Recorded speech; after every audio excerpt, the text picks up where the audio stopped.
Spurn Point is a narrow, sand, tidal island located off the tip of the coast of the East Riding of Yorkshire, England, that reaches into the North Sea and forms the north bank of the mouth of the Humber estuary.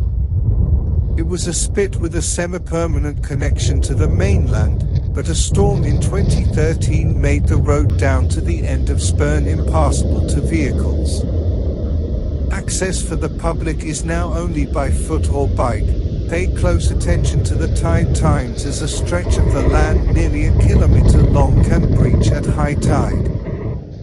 Yorkshire's very own Land's End, an iconic and constantly moving peninsula curving between the North Sea and the Humber estuary.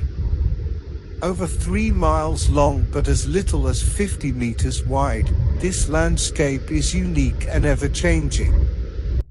Spurn has an extensive human history, leaving fascinating but derelict buildings and hidden structures.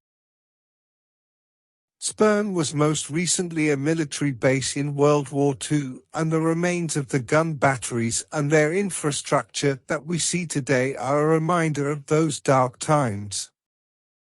But the militarization of Spurn goes back as far as Napoleonic times, followed by World War I.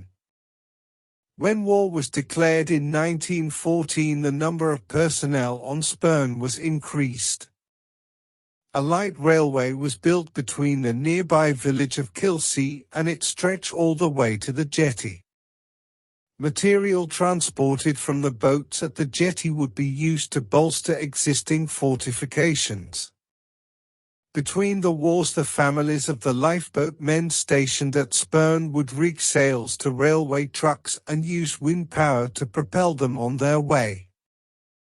As I said earlier, the majority of the concrete structures we see today are from the Second World War.